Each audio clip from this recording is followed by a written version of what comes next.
அனைவருக்கும் வணக்கம். நான் வைத்தியர் அன்ஃபாஸ் ஃபாரூக், அரசு மருத்துவ அதிகாரிகள் சங்கத்தின் தமிழ் ஊடக பேச்சாளர். உங்களுக்கு தெரியும், தொழிற்சங்க தலைவர்களை அடக்குமுறைக்குள்ளாக்குகின்ற நோக்கில் முன்னெடுக்கப்படுகின்ற எந்தவிதமான அடிப்படையுமற்ற நியாயமுமற்ற விசாரணைகளுக்கு எதிராக எங்களுடைய எதிர்கால வேலை திட்டங்கள் தொடர்பாக ஊடகங்களை தெளிவுபடுத்துவதற்காக நாங்கள் இந்த ஊடக மாநாட்டை கூட்டியிருக்கின்றோம்.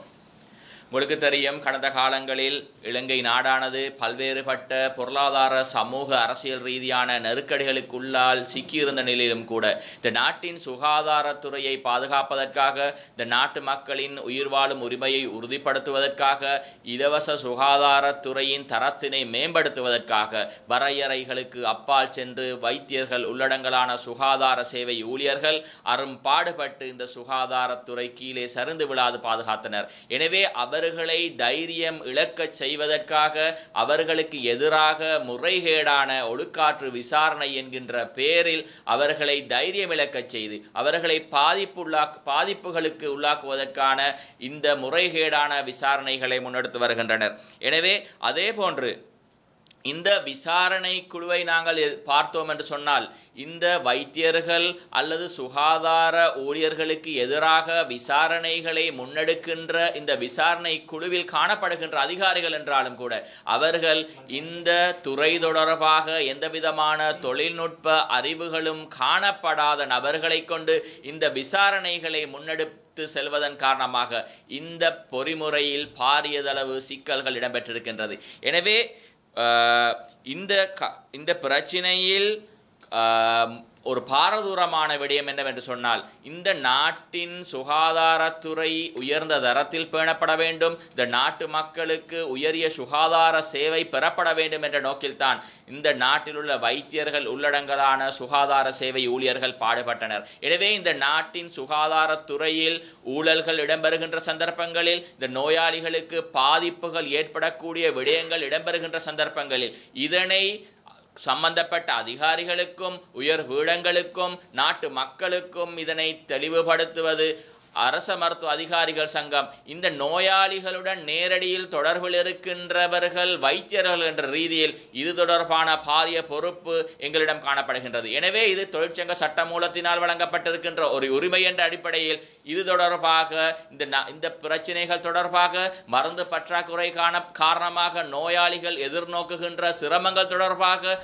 தரமற்ற மருந்து பொருட்கள், அதே போன்று இந்த பொறிமுறையில் காணப்படுகின்ற ஊழல்கள் தொடர்பாகவும் எங்களுடைய அரச மருத்துவ அதிகாரிகள் சங்கம் தொடர்ச்சியாக அதிகாரிகளை தெளிவுபடுத்தியது. அதே போன்று ஊடகங்கள் வாயிலாகவும் இது தொடர்பாக தகவல்கள் வெளியிட்டிருந்தது. எனவே இந்த விடயத்தில் கடந்த 2022ஆம் ஆண்டு நடைபெற்ற எங்களுடைய ஊவா மாகாணத்தின் ஒருங்கிணைப்பாளர், அரச மருத்துவ அதிகாரிகள் சங்கத்தின் துணை செயலாளராக கடமையாற்றுகின்ற வைத்தியர் பாலித ராஜபக்ச அந்த சூழலில் காணப்பட்ட பதுளை வைத்தியசாலையில் காணப்பட்ட மருந்து பற்றாக்குறை தொடர்பாக ஊடகங்களுக்கு கருத்து வெளியிட்டது தொடர்பாக இந்த பிரச்சினையை, இந்த நாட்டு மக்கள் எதிர்நோக்குகின்ற இந்த பிரச்சினையை வெளியிட்டதன் காரணமாக, கருத்து தெரிவித்ததன் காரணமாக அவருக்கு எதிராக அடக்குமுறையை பிரயோகிப்பதற்கான அடக்குமுறைக்காக ஒரு ஒழுக்காற்று விசாரணையை முன்னெடுத்திருக்கின்றது. எனவே இந்த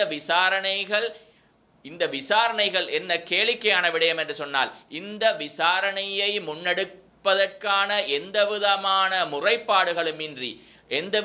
முறைப்பாடுகளுமின்றி முறைகேடான முறையில் தான் இந்த விசாரணை தொடர்ச்சியாக கடந்த வருடங்களாக இடம்பெற்று வருகின்றது. எனவே எந்த ஒரு விசாரணையும் ஒரு முறைப்பாடு இன்றி இடம்பெற முடியாத நேரத்தில் அரசியல் பின்னணியுடன் சிலரின் தன்னிச்சையான கோபங்களுக்காக, சில பழிவாங்கல்களுக்காக இந்த விசாரணை முன்னெடுக்கப்படுகின்றதா என்கின்ற ஒரு சந்தேகமான கேள்வியும் எழுகின்றது. எனவே இந்த முறைகேடான விசாரணை தொடர்பாக தற்போதைய சுகாதார அமைச்சின் செயலாளரினால் கூட ஒரு பரிந்துரை வழங்கப்பட்டிருக்கின்ற நிலையிலும் கூட இந்த பரிந்துரையை கூட ஒரு சிறிதும் கணக்கில் எடுக்காது இந்த விசாரணைகள் முன்னெடுத்து எடுக்க செல்லப்படுகின்ற ஒரு விடயம் பாரதூரமான விடயமாக இருந்து கொண்டிருக்கின்றது. எனவே இந்த விசாரணை தொடர்பாக நீதி நிலைநாட்டப்பட வேண்டும், வைத்தியர் பாலித ராஜபக்சவுக்கு நீதி நிலைநாட்டப்பட வேண்டும் என்பது தொடர்பாக நாங்கள் தொடர்ச்சியாகவும் நாடு பூராகவும் உள்ள 25 மாவட்டங்களையும் உள்ளடக்கியதாக பாரிய கவன ஈர்ப்பு போராட்டங்களை நாங்கள் முன்னெடுத்திருந்தோம். எனவே இந்த வைத்தியர் பாலித்த ராஜபக்சவுக்கு எதிராக முன்னெடுக்கப்படுகின்ற அடக்குமுறையை பிரயோகிக்கின்ற அடக்குமுறைக்கு உள்ளாக்குவதற்காக முன்னெடுக்கப்படுகின்ற இந்த ஒழுக்காற்று விசாரணையானது ஒரு ஒட்டுமொத்த தொழிற்சங்க தலைவர்களினதும் வாய்களை அடக்கி இந்த தொழிற்சங்க தலைவர்களுக்கு அடக்குமுறைகளை பிரயோகிப்பதற்கான ஒரு வழியாகவே நாங்கள் கருதுகின்றோம். எனவே இந்த பிரச்சனை உடனடியாக தீர்க்கப்பட வேண்டும் என்பது தொடர்பாகத்தான் நாங்கள் கடந்த வாரம் பாரிய ஆர்ப்பாட்டங்களை முன்னெடுத்திருந்தோம். என்றாலும் கூட எந்த விதமான சாதகமான பதில்களும் இதுவரையும் கிடைக்கப்பெறாதன் காரணமாக நேற்றைய தினம் எங்களுடைய அரசு மருத்துவ அதிகாரிகள் சங்கத்தின் அவசர மத்திய குழு கூட்டம் இடம்பெற்றது. எனவே இந்த பிரச்சனையை இன்னும் காலம் தாமதமாக்கி விட முடியாது. எனவே இதற்கான உடனடியான தீர்மானங்கள் பெறப்பட வேண்டும் என்பதன் காரணமாக நேற்று இடம்பெற்ற அரச மருத்துவ அதிகாரிகள் சங்கத்தின் அவசர மத்திய குழு கூட்டத்தில் பின்வரும் முடிவுகள் எட்டப்பட்டது. எனவே இந்த பிரச்சினைக்கு உடனடியாக தீர்வுகள் கிடைக்கப்படாதவிடின் நாட்டில் காணப்படுகின்ற அனைத்து வைத்தியசாலைகள் வளாகங்களிலும் வருகின்ற வாரமளவில் கருப்பு கொடியேற்றி எங்களுடைய எதிர்ப்பினை வெளியிடுவதற்கு நாங்கள் தீர்மானித்திருக்கின்றோம். அதே போன்றுதான் இந்த பிரச்சினை தொழிற்சங்க தலைவர்களை இன்று இந்த நாட்டில் காணப்பட்ட ஊழல்களை பொதுமக்களுக்கு பாதிப்புகள் ஏற்படுகின்ற பிரச்சினைகளை ஊடகங்களுக்கு கருத்து தெரிவித்ததன் காரணமாக அரச தொழிற்சங்க தலைவர்களை அடக்குமுறைக்குள்ளாக்குகின்ற விடயம் நாளை பொதுமக்களுக்கும் பிரயோகிக்கப்படலாம். எனவே இது தொடர்பான உண்மைத்தன்மையை மக்கள் மத்தியில் எடுத்துரைப்பதற்காக நாடு பூராகவும் உள்ள அனைத்து மக்களுக்கும் இதனை தெளிவுபடுத்துவதற்காக கையேடுகளை விநியோகித்து இந்த தெளிவுபடுத்தல் நடவடிக்கைகளையும் நாங்கள் முன்னெடுக்க தயாராக இருக்கின்றோம். அதே போன்று நேற்றைய தினம் அவசர மத்திய குழு கூட்டம் இடம்பெற்ற தினத்திலிருந்து 7 நாட்கள் ஒரு வார கால அவகாசம் நாங்கள் விடுக்கின்றோம். அதாவது இந்த 7 நாட்களுக்குள் இந்த வைத்தியர் பாலித்த ராஜபக்சவுக்கு நீதி நிலைநாட்டப்படவில்லை என்று சொன்னால் வருகின்ற புதன்கிழமை 18ஆம் தேதி காலை 8 மணி முதல் ஒரு அடையாள தொழிற்சங்க போராட்டத்தினை நாங்கள் ஆரம்பிப்பதற்கு நாங்கள் தயாராக இருக்கின்றோம். எனவே இந்த போராட்டம் எவ்வாறு கொண்டு செல்லப்பட போகின்றது, எவ்வாறு இடம்பெறப் போகின்றது என்பது தொடர்பாக கால அவகாசம் காணப்படுகின்றது. எனவே இந்த பிரச்சினையை சுமூகமாக தீர்ப்பதற்கு அதிகாரிகள் முன்வர வேண்டும், ஜனாதிபதி முன்வர வேண்டும், சம்பந்தப்பட்ட சுகாதார அமைச்சு அதிகாரிகள் முன்வர வேண்டும். எனவே இந்த பிரச்சினையை எந்த விதமான பாதிப்புகளும் இன்றி முடித்துக் கொள்வதற்காக அவர்கள் முன்வர வேண்டும் என்று கூறிக்கொள்கின்றோம். எனவே 7 நாட்கள் ஒரு வார கால அவகாசம் விடுக்கின்றோம்.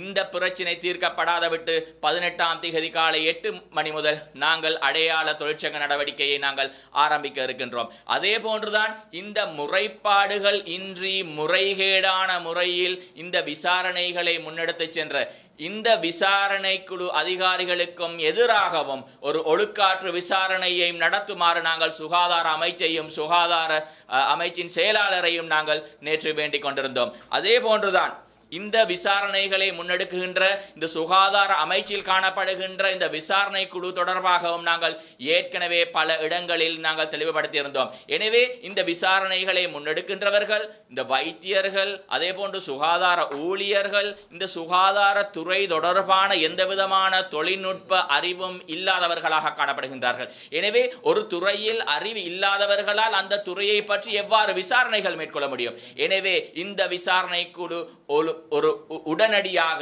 மீள் ஒழுங்கமைக்கப்பட வேண்டும். தொழில்நுட்ப அறிவு கொண்டவர்கள் இந்த விசாரணை குழுவில் இடம்பெற்றிருக்க வேண்டும். எனவே நாங்கள் இதற்கும் 14 நாட்கள் நாங்கள் 2 வாரம் அளவு நாங்கள் கால அவகாசம் விடுக்கின்றோம். உடனடியாக இது தொடர்பாக இந்த சுகாதார அமைச்சில் காணப்படுகின்ற விசாரணை குழுவின் கட்டமைப்பும் மீள் ஒழுங்கமைகளுக்கு உள்ளாக்கப்பட வேண்டும் என்பதும் எங்களுடைய ஒரு கோரிக்கையாக இருந்து கொண்டிருக்கின்றது. எனவே இவ்வாறு அடக்குமுறைகளை பிரயோகித்து ஒழுக்காற்று விசாரணை என்கின்ற பெயரில் அடக்குமுறைகளை பிரயோகித்து தொழிற்சங்க தலைவர்களின் வாயை அடைத்து எங்களுடைய வாய்களை கட்டி போட்டு இந்த நாட்டு மக்களுடைய நலனுக்காக குரல் கொடுப்பதை தவிர்க்க முடியும் என்று யாராவது நினைப்பார்கள் என்றால் அது ஒரு தவறான முடிவாகவே நாங்கள் கருதுகின்றோம். எனவே இந்த பிரச்சினைக்கான உடனடியான தீர்மானங்கள் வழங்கப்பட வேண்டும், நியாயமான நீதி நிலைநாட்டப்பட வேண்டும். அவ்வாறு நிலைநாட்டப்படாத விட்டு அரச மருத்துவ அதிகாரிகள் சங்கம் என்ற ரீதியில் தீவிரமான தொழிற்சங்க நடவடிக்கைகளையும் எதிர்காலத்தில் முன்னெடுப்பதற்கு நாங்கள் தயாராக இருக்கின்றோம் என்கின்ற எச்சரிக்கையையும் நாங்கள் விடுக்கின்றோம். நன்றி.